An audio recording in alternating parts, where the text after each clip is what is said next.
All right, one take, one take. This is NBA One Take featuring yours truly, Pretty Boy Lakers. NBA One Take for your head, NBA One Take for your brain. All right, Bleachers Report top 100 NBA players of all time.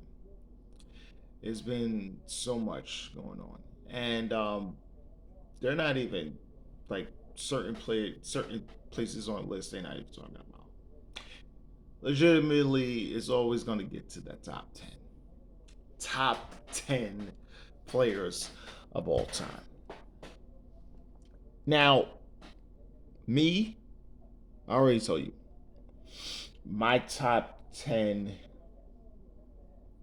is, and I think it didn't really, it hasn't changed.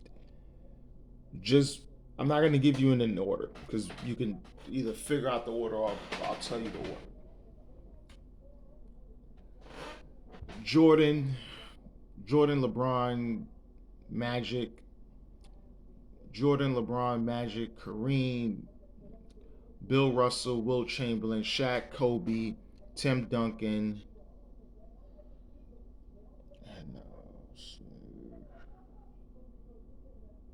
and Larry Bird.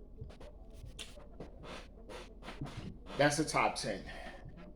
That's a more of a universal top 10. Now, Bleacher Report notably put have different people. Kobe Bryant at 11. My official I have Kobe at respectively have Kobe in like I could say he's like 5 or 6, if I would say, right, 5 or 6,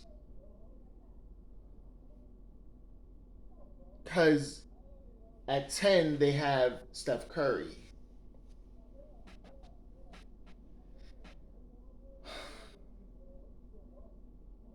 Curry's good in there. Curry, I think when his career is done, will undisputably be in everyone's top 10 list. I just think as of now, no. Should I say he's at 11? Yeah, I could put him 11 where people would possibly have Oscar Robertson, probably Kevin Durant, Hakeem Olajuwon, um, and that nature.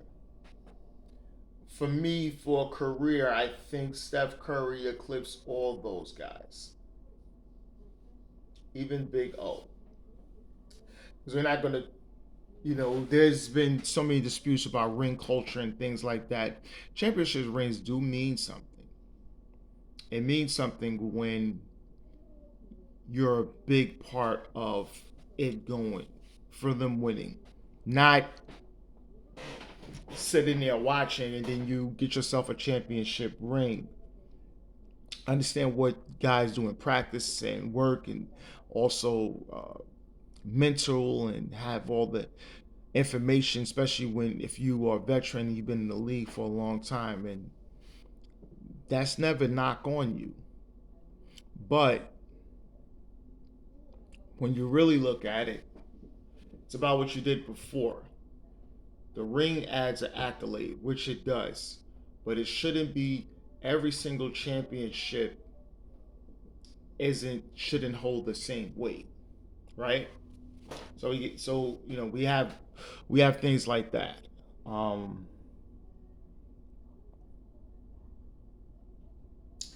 so I want to talk about Steph.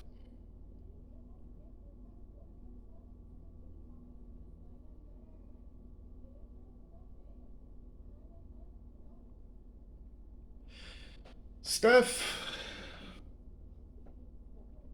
interesting one because yes, Steph has been. I always tell people about when you factor things out. You factor player impact, their stats, uh,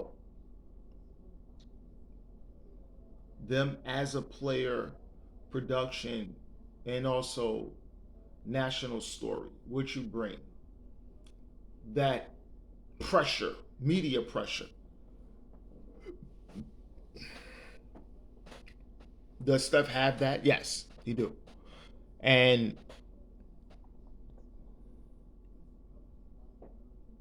he's in a market where he helped build into a bigger market than it is.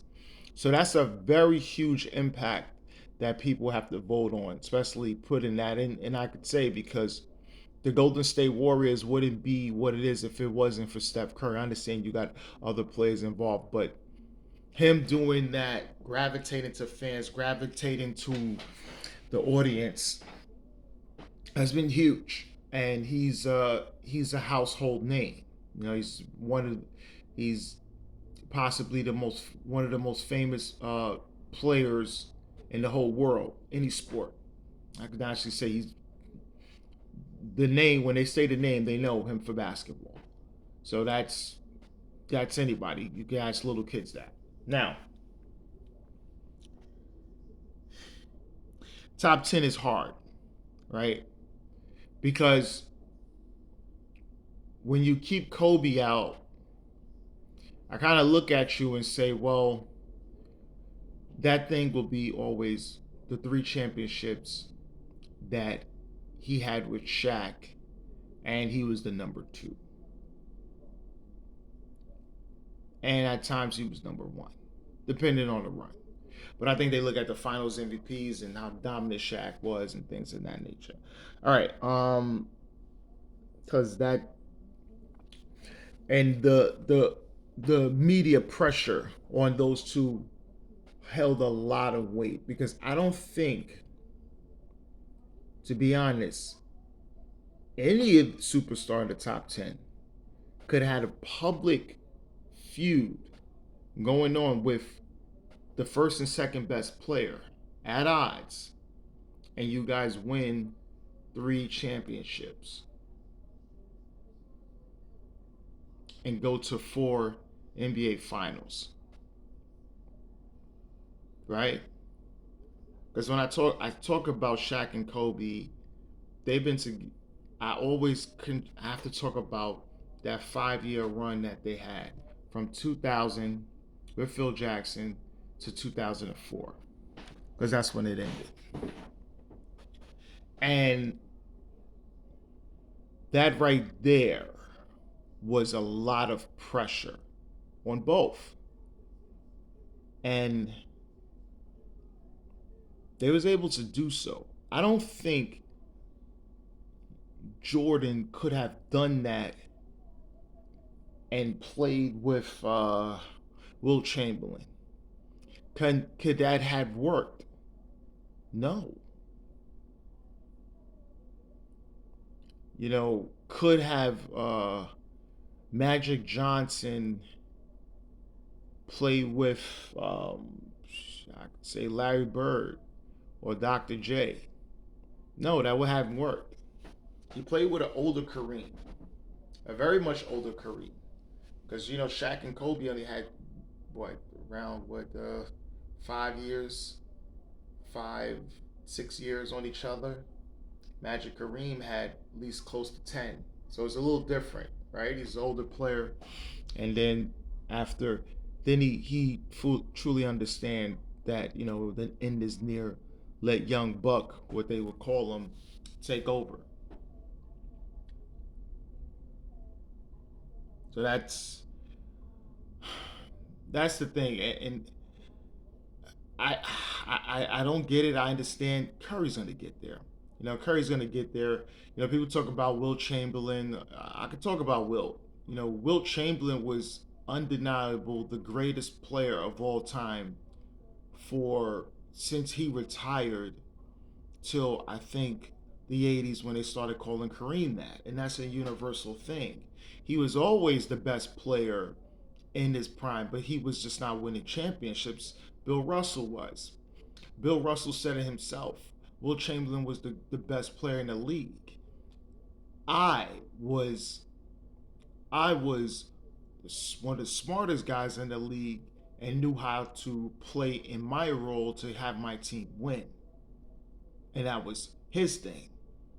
And you got to understand, Bill Russell 5 MVPs came at the expense of not the writers who didn't like Wilt as much, but the players who Wilt was not friends with. So a lot of that hurt Wilt Chamberlain. That was also a hurtful thing. Um, and he did win two titles.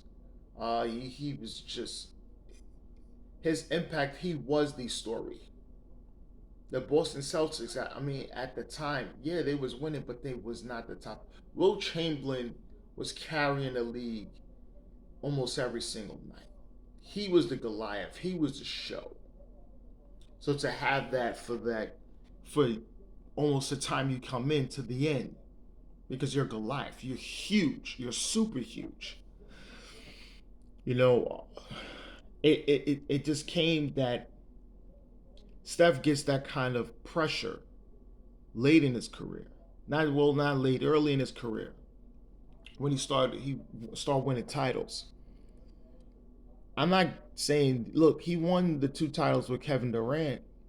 That elevated KD, and he took a back seat because obviously KD's a better scorer in that situations than him, and Durant was able to get those Finals MVP, even though the last one, Durant was trying to get it to Steph, but wasn't able to do so because Steph did get hurt in one of those games. So it's tough. It's really tough. You know, you got cases. People talk about cases against Larry Bird. No, and that's a really good one. But Larry Bird brought a lot of fans into the game, and he brought a lot of thing like these these ratings and things like that. That is huge impact. And Larry Bird faced a lot of pressure. You wouldn't know he faced a lot of pressure in Boston, especially to win championships and that ignite that rivalry he had with Magic Johnson and the Lakers was huge, was super huge, and it was just a big, huge thing. So I can't do that to a guy like Larry Bird. Also Tim Duncan. Tim Duncan, he is so accomplished. You just can't root against him. His knock, and I always say that, was not winning back to back championships, but also not able to, when there was type of media pressure on the Spurs, I think the only time I could say there was a big pressure on them was winning in 2014, which Duncan wasn't. Tim Duncan, he was somewhat of a shell of himself, but it wasn't Tim Duncan in the early 2000s where you had to really have that kind of pressure. There was other people who had pressure on them, and Tim Duncan never faced that because he was in a small market. So that was thing I. But yeah, man, I don't know. I said Kobe's in my top 10. You know, Steph, I say he's like 11 for 12. But I think when all said and done, Steph will get there. But this is NBA One Takes Pretty Well Laker, and I'm out.